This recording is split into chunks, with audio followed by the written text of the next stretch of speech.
President Levin, Provost Martinez, trustees, senior class presidents, thank you for the invitation to address you today. And to the distinguished class of 2026, congratulations.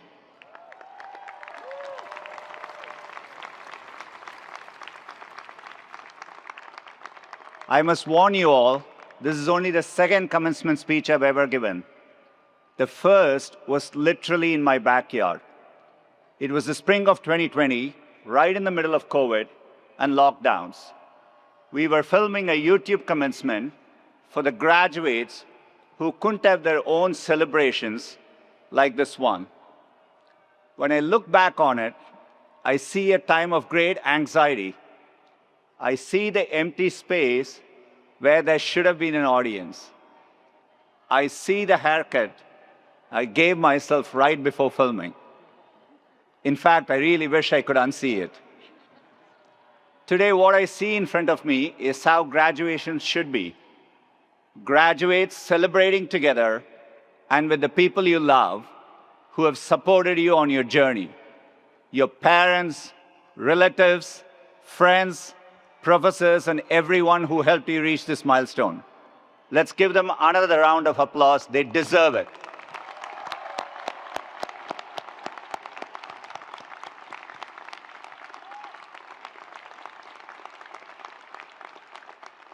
I know not everyone you care about could be here. Many of you came from other parts of the country and the world, as I had. And it's not always possible for families to travel. In fact, this is the first time my mom and dad are attending a graduation ceremony I'm a part of. So let me say a special thanks to them and to my entire family here with me.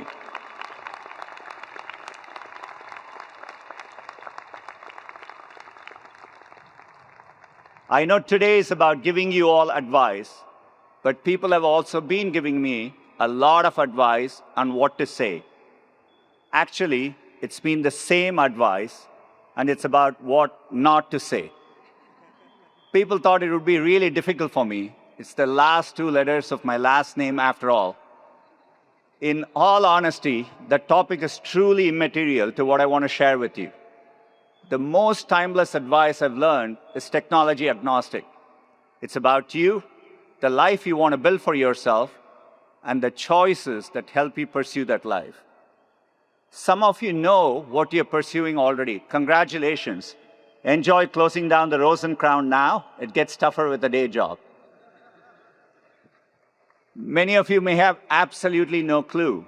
That's okay too. I remember feeling uncertain on graduation day. The sense that life was a series of really big moments and the pressure I felt to get them all exactly right. This is especially true for a group of high achievers who have sweated every grade, every paper, every exam, who have focused on having the right mix of activities, athletics, internships, and now your first jobs. I'm going to let you in on a little secret. While these things matter in the moment, they are much less consequential than you might think. You could have failed that biology test, skipped a class, never learned to play the tuba, and you'd still probably be here today. Let me tell a story of how I started to learn this for myself. When I was a student here, I had a classmate named Pat. He was from Long Beach, had an earring in one ear, which I thought was really edgy at the time, and a white two-door Honda Prelude convertible. One Wednesday morning in January, my first winter quarter, we were on our way to class. He was like, "Do you want to go to Vegas instead?" I had never skipped a class. I had never definitely taken a road trip before. In fact, this is the first time my parents are hearing of it. And yet I said, sure. So we went back to our dorm rooms, grabbed some things, and set off. You have to cut through the mountains to get there. As we drove through them, it started to snow. I'd never seen snow before. I stuck my hand out to grab it. I couldn't believe the softness of the flurries. Pat stopped the car so I could get out. It was really beautiful, a moment I'll never forget. 9 hours from when we set out, we arrived in Vegas with the night lights on the horizon. I didn't know what to think. Pat taught me how to play blackjack. I started with $5 and did manage to win about 15 more, and was like, I'm out. We didn't have enough money to stay long, so the next day we started the drive back. No one seemed to notice that we had missed class. For the first time, I realized the world won't end if I relaxed a little. You're going to face a lot of moments in your life. Only a few of them are really important, and you need to get them right. Picking a partner, choosing whether to start a family, a bigger career pivot. Those decisions require time and intention. However, you will face many more moments in your life that only seem really big. Thousands of them, in fact. And very few of them are make or break. Your first job out of college, the city you move to next, whether to take that road trip. While those moments add texture to your journey, they rarely determine the course of your life. But if you're able to filter the signal through the noise, you can nudge your life in these moments into having the impact you want. So today I want to share 3 simple filters I've applied to my own life. 3 filters that have helped me get more moments right than wrong and took some of the pressure off. First, choose optimism. This might not ring true to you at this moment. The world is going through a lot. Global conflicts, economic anxiety, a rewiring of technology, information overload, all at a fast pace.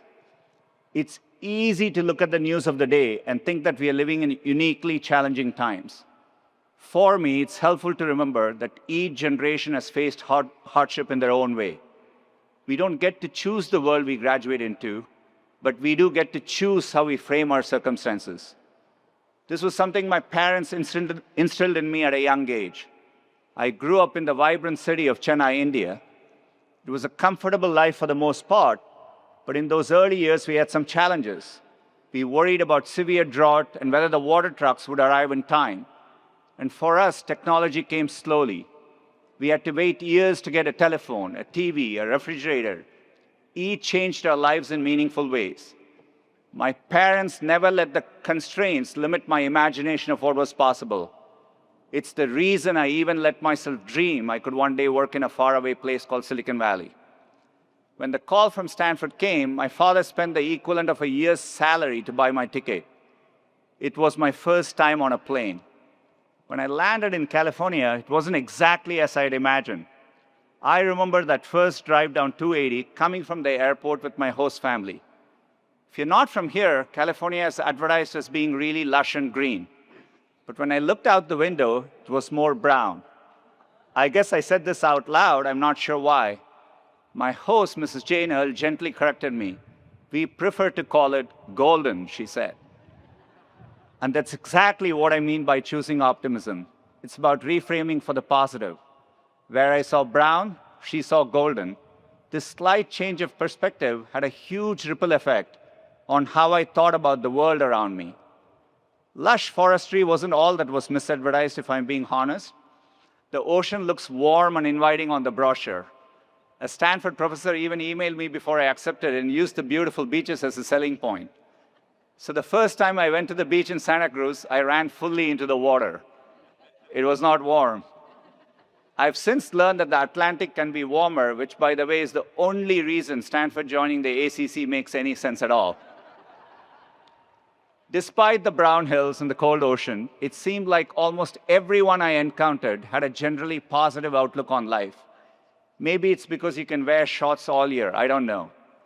I found myself adopting this California optimism, and it helped me navigate one of my bigger pivots during my time at Stanford.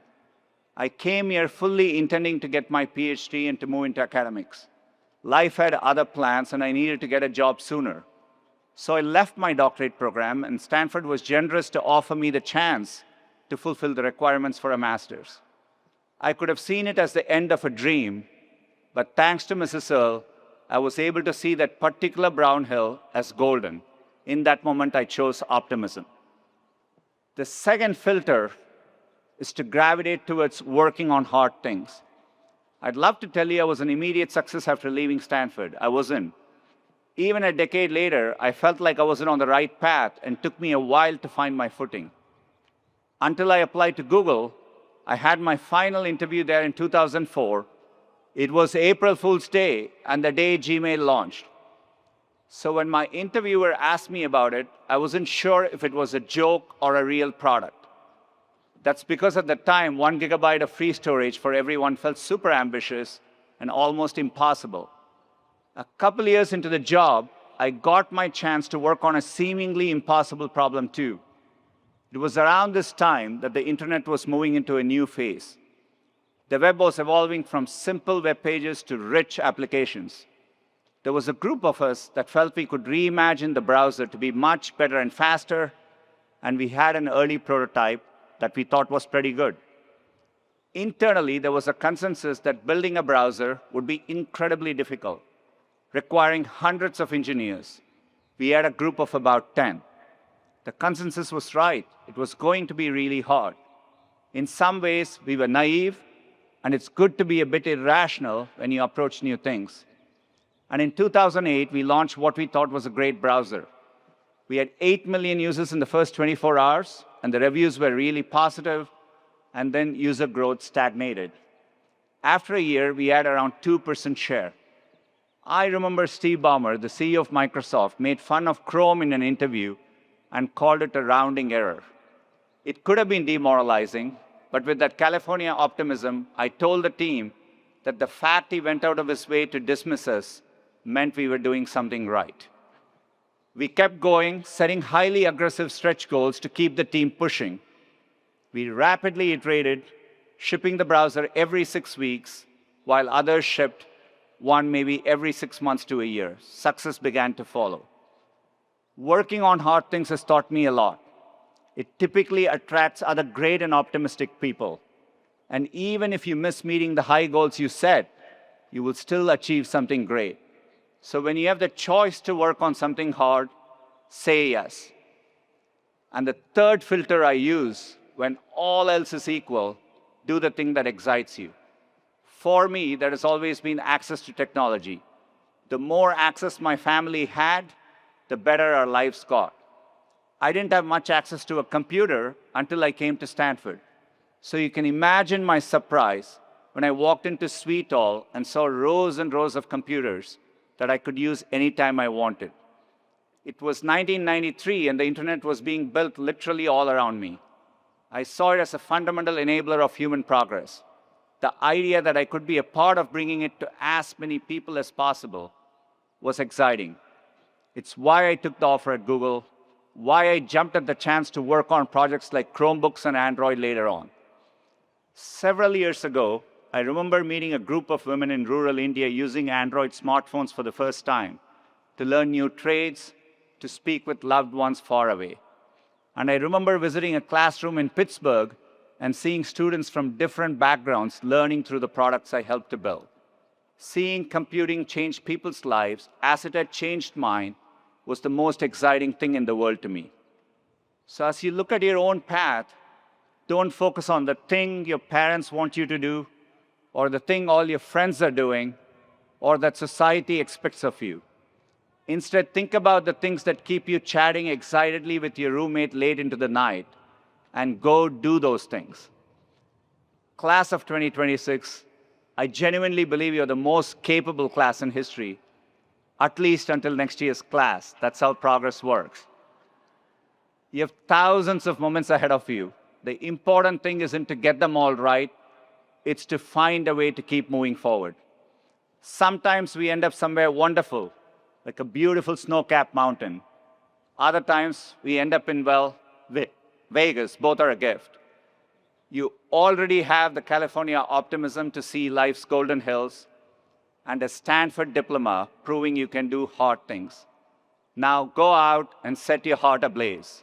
Congratulations.